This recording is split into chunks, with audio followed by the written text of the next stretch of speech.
handled everything so well. Really, from the first day he came to our team 2.5 years ago.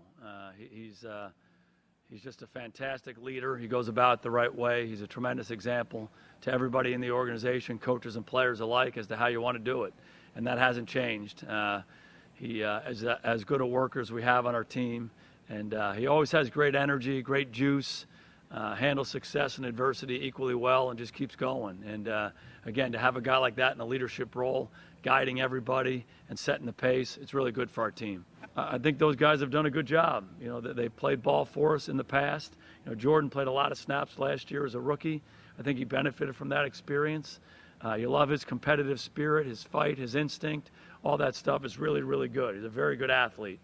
So you see him able to play a few different spots for us, and he handles the work well. And, you know, Anthony Brown, you know, right from the start of his rookie year, he's been someone who's done a lot of good things for us, both playing outside, and he's played a lot of snaps for us inside in this training camp, and he's handled that work well also. So serious-minded guys who love ball, who come to work every day, and they get better. Not necessarily. He works there periodically.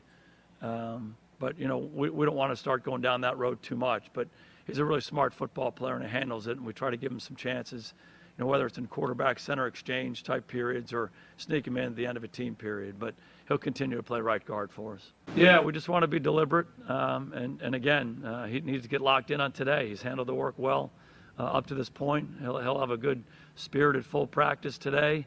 You know, get him some reps in individual, get him some reps in some of the team stuff, and just see how he handles it. But he's done a really good job up to this point. There have been no setbacks in any way. And hello, friends. Welcome into the Cowboys Report presented by Mizzen and Main. I am Tom Downey, back from vacation, and so too is the Cowboys Report.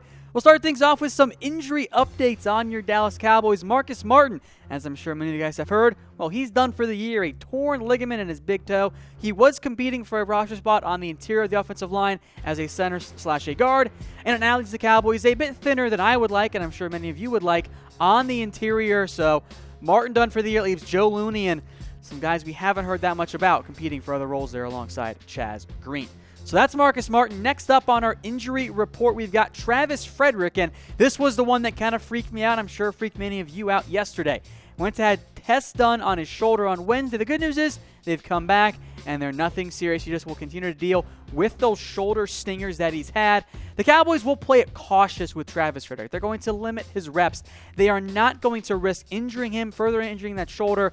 It's just a stinger, so in the end, it's not a big deal, but it is something worth monitoring for the Cowboys. Hopefully he's okay. Hopefully it's not a big deal for the Cowboys long term, but I just want to monitor that one going forward because this is Travis Frederick after all, and he's an essential part of the Dallas Cowboys offensive line. All right, next up is Leighton Vander Esch and his groin injury. Now has a strained groin, missed practice on Wednesday, won't practice today either. It is minor, but it's another Leighton Vander Esch injury, and that's a bit of a concern for me, and I am curious what you guys think here as well. We'll bring up that weigh-in for you here.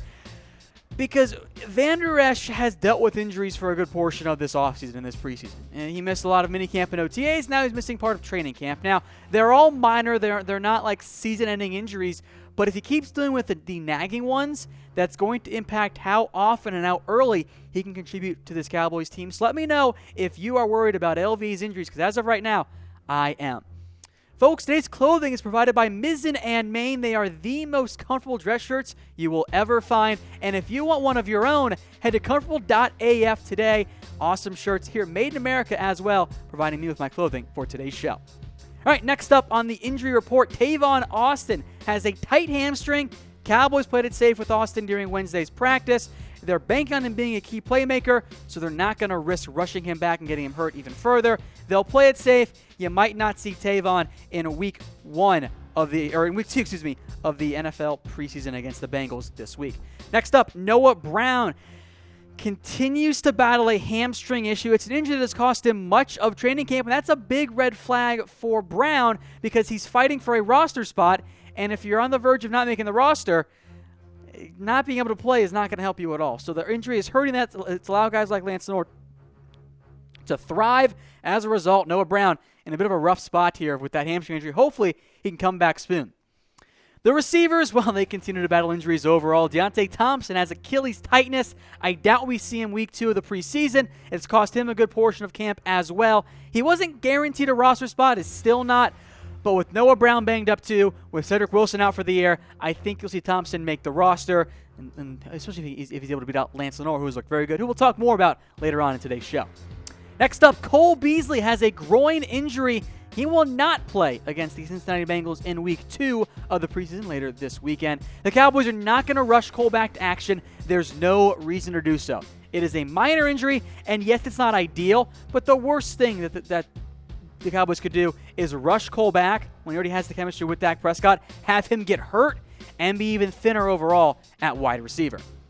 Folks, we're trying to get to 2K subscribers on the Cowboys Report YouTube channel. We're only about 33, 34 away. So go to chatsports.com/CowboysTV today. It'll take you right into the subscription page there.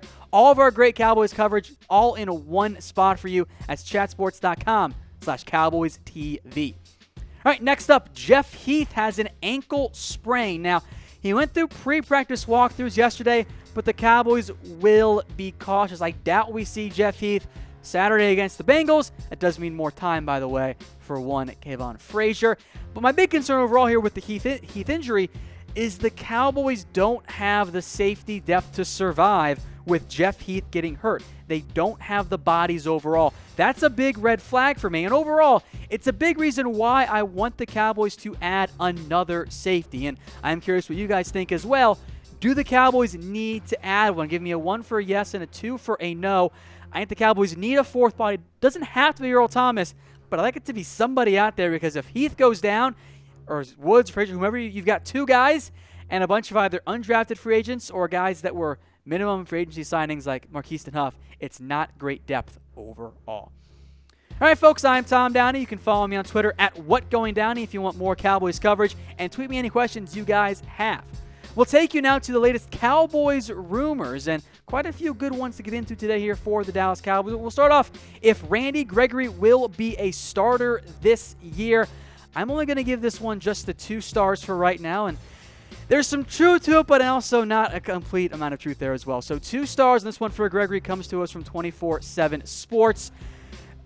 In terms of snap count, I think by the end of the year, you'll see Gregory getting starter snaps, and I'll put starter in quotation there.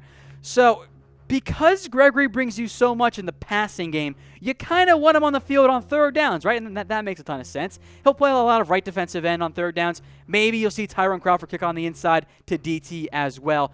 So I don't think you're going to see Gregory get the start, because he's not good enough, at least in my eyes, against the run as of right now. But when you go to the depth charts, one on in terms of the nickel defense as well here, you could see this as kind of their four down lineman nickel defense. DeMarcus Lawrence, Malik Collins, Tyrone Crawford, and Randy Gregory. That's kind of your early season defensive depth chart. Of course, David Irving not listed because he is suspended.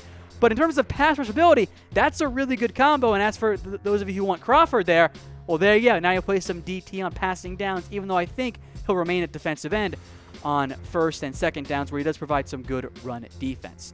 So, folks, let me know how many sacks you think Randy Gregory will have this year. I'll keep the over-under at 4.5, although he's looked really good in camp so far when he's been able to practice. Give me a O for over 4.5 and a U for under 4.5. Speaking of defensive ends, how's Dorance Armstrong looks? Has he wowed? I'm giving this one 4 stars. Will McClay said it as well, and I completely agree based on what we've seen so far from Dorance Armstrong. He has looked really, really good, and he looks more like, and this is a big difference, 2016 Dorance Armstrong versus the 2017 version. Now, the Cowboys have kind of blamed the scheme change Kansas went through as the reason why the 2017 Armstrong was not as effective. If that's the case, I think the Cowboys ended up with a steal. Now, I didn't love the Dorance Armstrong pick at the time, but getting in Armstrong from the 2016 version, I thought he could have been a first-round pick. So we'll get the video here pulled up in a second as well of Dorance Armstrong making some great plays against Tyron Smith of all people as well. So here it is, the video here of Dorance Armstrong beating Tyron Smith in a one-on-one rep there. We'll play it for you a second time here as well. And that's a good sign. Now, Smith did win the battle. He won 2 out of the 3, but Armstrong still won 1 of them. So that's a big factor for me there for Dorance Armstrong. I think he is well on his way to carving out a rotational role for the Dallas Cowboys. All right, next up, folks, on our Cowboys rumors roundup, number 3 is David Irving's return like Randy Gregory's. Well, that's the hope, so I'll give this one 2 stars here. I don't know if it's actually going to go down that way, but David Irving's camp told Mike Fisher that the rehab is not focused on a drug problem, more on the mental and the emotional side of things, just like Randy Gregory was. The drugs are not the main problem. Think of it more as a symptom.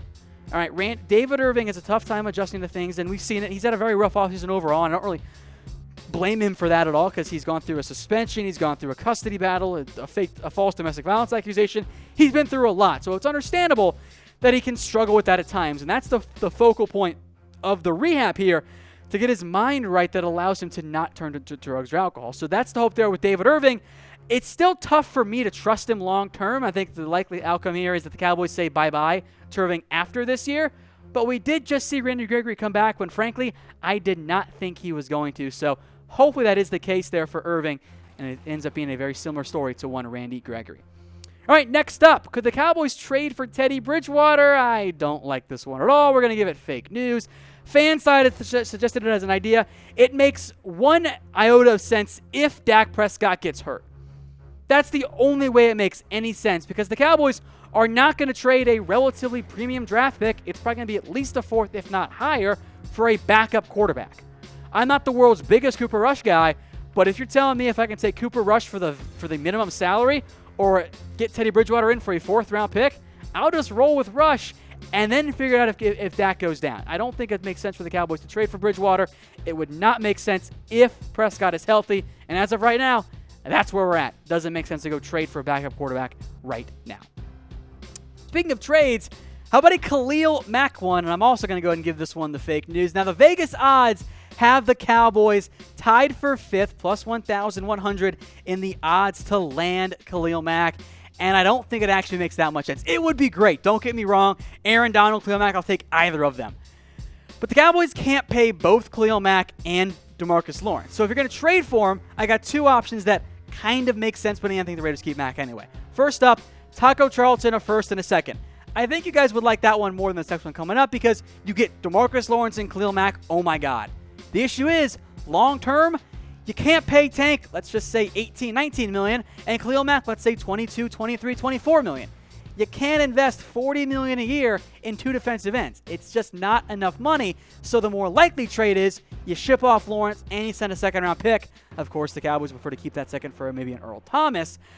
And in the end, is Tank in a 2nd enough for Khalil Mack? I don't think it is. So don't anticipate a Khalil Mack trade to the Cowboys. Maybe there's a 0.5% chance it goes down, but it's far more likely that A, the Raiders just keep and extend Mack, or B, they trade him to someone who has a better draft pick and better players and more money available to pay him. So that one doesn't make a ton of sense for me.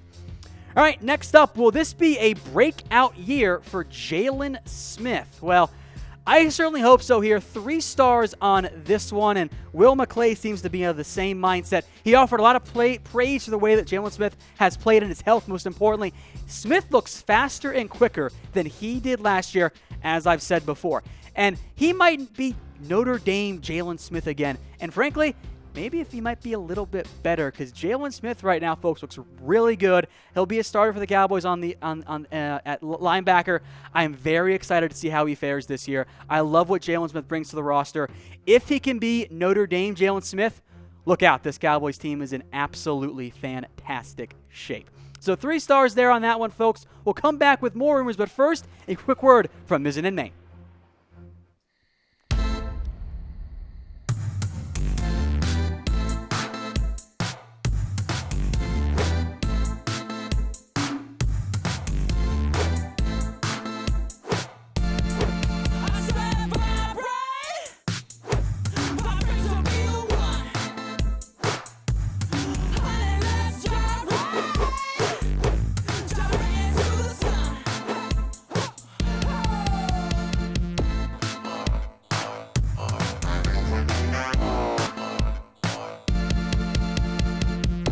Oh, that commercial never ceases to put a smile on my face. All right, keep it rolling now with some more Cowboys rumors. Number 7, will there be a Cole Beasley extension? I'm not quite as confident, at least as of right now before camp, for example. So Nick Eatman at Cowboys.com says, hey, it could come in camp. It could come before DeMarcus Lawrence next year. It could be the first guy to get done. Mike Fisher says that idea isn't going to get much traction. Eatman kind of said it could be a short-term deal. So it makes sense for the Cowboys trying to get Cole locked up short for 2 or 3 years more for a very cheap price. Why would Cole do that, though? Beasley thinks he's going to have a breakout year. It makes way more sense for him to wait and see what he can get next year in what is a wildly expensive free agency market for receivers right now. So I don't think you'll see a Cole Beasley extension, but hey, it could still happen. All right, number 8 is Rico Gathers fighting for a roster spot.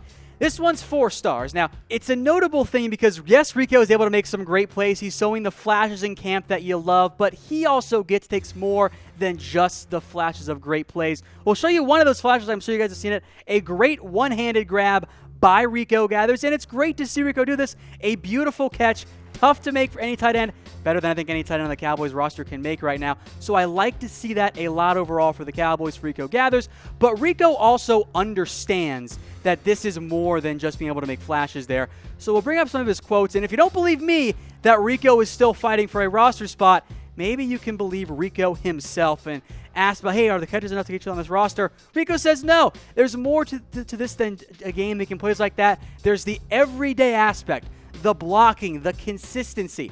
That's a big deal there for Rico Gathers, and he understands that's a good sign for me. He says, look, you can't make that catch one day and then stop making them for several weeks. And most importantly, coach doesn't like flash players. Rico is dead on there.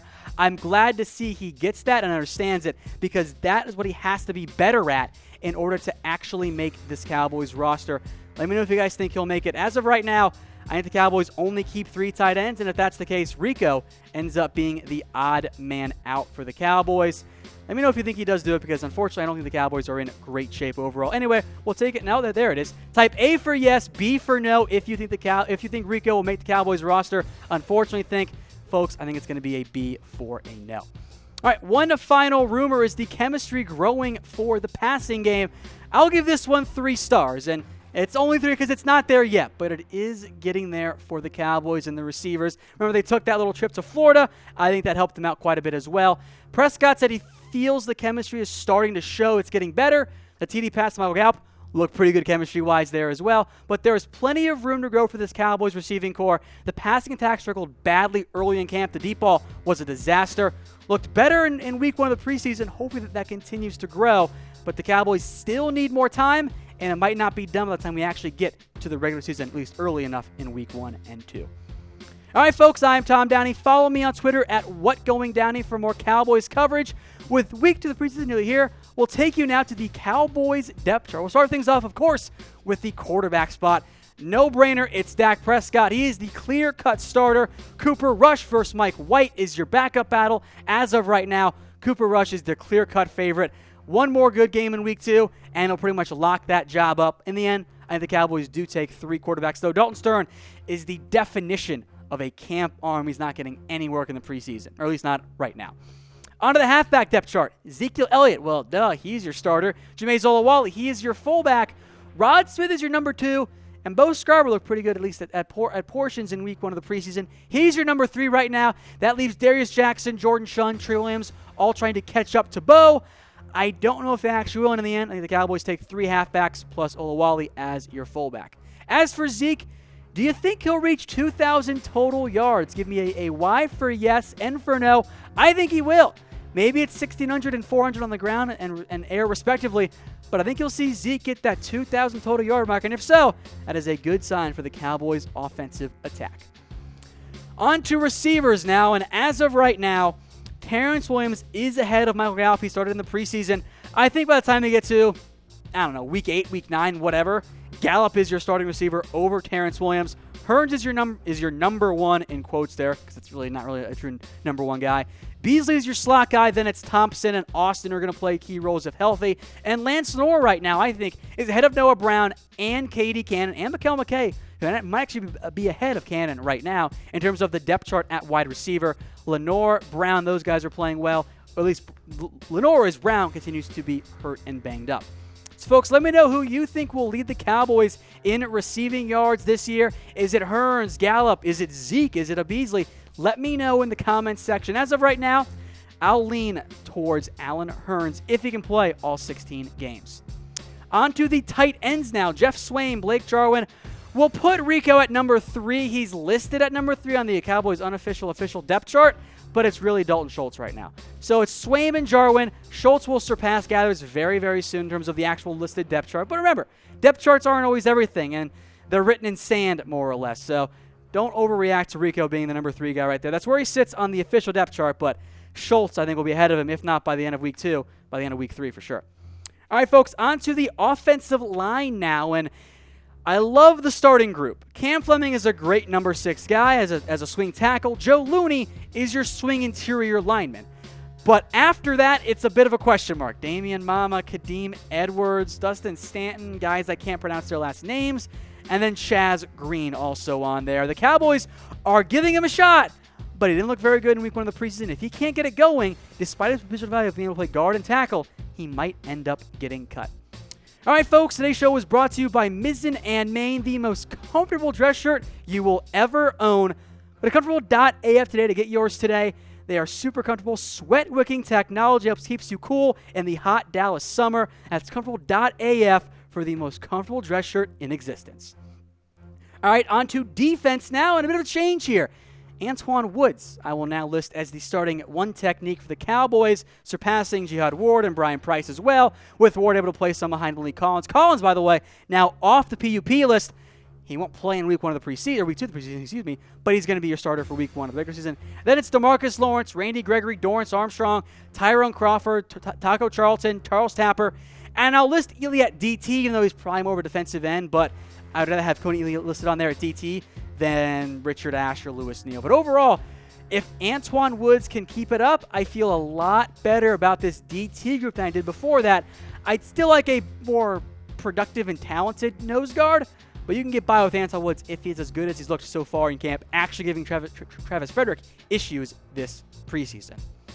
On to linebacker now, and yes, you see Leighton Vander Esch as the backup and Damian Wilson at the Sam starting. Again, it's going to be mostly nickel, so it's Jaylon and Sean Lee as your starters.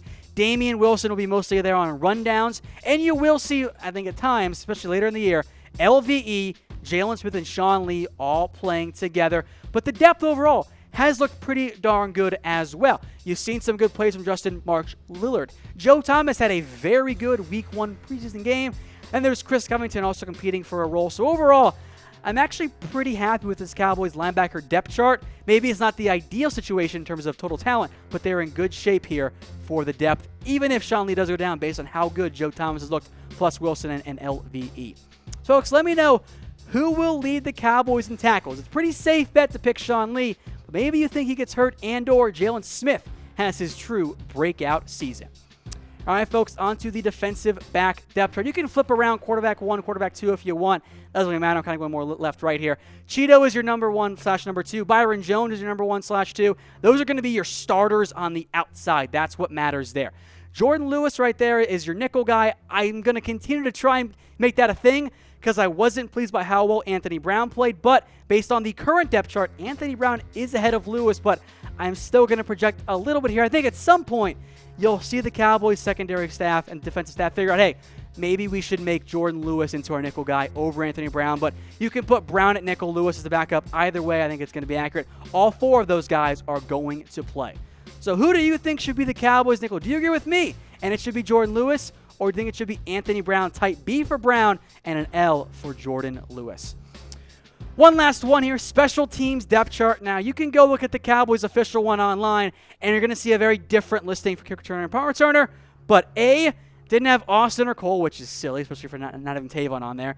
B, they also didn't have, or the return unit we saw against the Niners was different than what was on the depth chart. So I'm kind of merging it all together here. In the end, I think it'll be mostly Austin on kick returns, maybe a Lance Lenoir, maybe a Cole Beasley on punt returns. Either way, we expect to see plenty of action for Tavon Austin on the return side of things. As for kicker, well, I'm going to keep putting Jeff Heath as the emergency kicker. I think that's funny. I enjoy it there. But in reality, Brett Mayer is your backup punter. Overall, though, Bailey is your starting kicker. Chris Jones is your starting punt returner, or starting kicker and starting punter, excuse me, folks. Either way, it's a good unit if the return game can step up for the Dallas Cowboys. All right, folks, I'm Tom Downey. Go follow me on Twitter at WhatGoingDowney for more Cowboys coverage. It is now the preseason, so folks, we'll take you through a little brief preseason Week 2 preview. It is the Bengals versus the Cowboys. The Cowboys are at home in Week 2, so naturally they are the favorites because in the end, that is all that matters for preseason spreads there, courtesy of BetDSI. For the Cowboys, I want to see which receivers and or tight ends will step up this year, or this game, and who can thrive. Can the DBs, namely Anthony Brown, who was awful against the Niners, bounce back? And how, for the Bengals, how does that offensive line hold up against what is a very, very good Cowboys pass rush? So now we'll take you through 5 players to watch. First up, Lance Lenoir. He looked good because of that beautiful toe drag swag catch in the corner of the end zone for Lenoir. He is making the most of his reps in camp, and he also brings special teams value. But 2 catches, 3 yards, it's nothing to really write home about, minus the touchdown. Let's see him do more against the Bengals. Let's see him do more deep, more over the middle of the field, more beyond inside of 5 yards beyond the line of scrimmage. So I like what Lance Lenoir has shown so far in camp in the preseason. I just want to see more of it because right now he is trending towards finding a way to making this roster. One guy who's not right now is Rico Gathers. Now, he had 16 snaps against the Niners, no catches, was the 4th tight end on the field behind Dalton Schultz and Jeff Swain, Blake Jarwin, 4th among snaps. I want to see more reps for Rico. Jason Garrett keeps saying how Rico needs reps. 16 reps is not enough. He needs a lot more than that if the Cowboys are actually committed to getting him some more time and letting him develop and show what he can do. Hopefully he plays more against the Bengals, because if he doesn't, kind of getting close to now or never for Rico actually making this Cowboys roster. All right, one more guy here on offense, Chaz Green, because oh boy, Chaz, he was not good again against Niners. He gave up 1 hurry, 1 hold. He just struggled again, as we've seen far too many times for Chaz Green. Now, he needs to bounce back. The Cowboys, if you ask them, I think deep down, they would love to have Chaz Green on the roster because they still believe in its upside and its potential. Remember, yeah, he was awful against the Falcons. 2016, he really wasn't that bad. So my hope is that you see Chaz Green have a bit of a bounce-back game, because if not, I'm actually concerned about who is that 8th offensive lineman for the Cowboys, because there is no one I like on that roster right now. Folks, today's show is brought to you by Mizzen and Main. They're providing this awesome dress shirt for me to wear. It is the most comfortable thing that I own. You can get one too at comfortable.af today. They're made of performance wear fabric, made in America. They are the most comfortable shirt you will ever own. I am prone to sleeping in them as well. On to defense now, Taco Charlton. He was actually a little bit under the radar, but good against Niners. 2 hurries and a quarterback hit. He'll get plenty of reps in the preseason. And I want to see him show more, because my number one fear overall for Taco is that, yeah, there's great depth at defensive end. That's great. But if it's Dorance, Armstrong, and Gregory, and Crawford, and Lawrence, could Taco be the 4th or 5th defensive end off the overall in the rotation? That's going to help slow his growth just a little bit. So hopefully you end up seeing Taco do a little bit more for the Cowboys this year. I want to see him look good in the preseason. That's my biggest concern for him, is that, hey, can he be better this year? Can he be the guy I saw flashes of at Michigan? I think he can be. I want to see how he fares against the Bengals, who, by the way, beyond Cordy Glenn, are a complete mess at offensive tackle. Should see some good production there from one Taco Charlton. One more player to watch, folks. That is cornerback Anthony Brown. And look, Anthony Brown did not fare well against the Niners. 2 tackles, yes, 2 penalties. And then he was targeted 3 times, allowed 35 catches for 35 yards. That is not what you want to see your nickel corner do. And I think maybe that's why you could see Jordan Lewis surpass him sooner rather than later. One was a 21-yard pass interference, and the other one was a holding on 3rd and 11 that would result in a 1st down. So hopefully Anthony Brown plays better against a pretty solid Bengals receiving core. He needs to be a better player. I hope that's the case, but Anthony Brown got to bounce back in a big, big way. So, folks, let me know what your score prediction is for Cowboys-Bengals. I got the Cowboys winning 31-27. This one should be plenty of offense, I think, unless the Cowboys offense struggles again with Mike White like they kind of did against the 49ers. If you have any questions, folks, get them to me on Twitter or in the comments section. I'm on Twitter at WhatGoingDowney. We'll have our next Cowboys mailbag on Sunday, so stay tuned for that, folks. And again, a big thank you to Mizzen and Main for providing these awesome dress shirts that I'm wearing today. And folks, until next time, we'll see ya.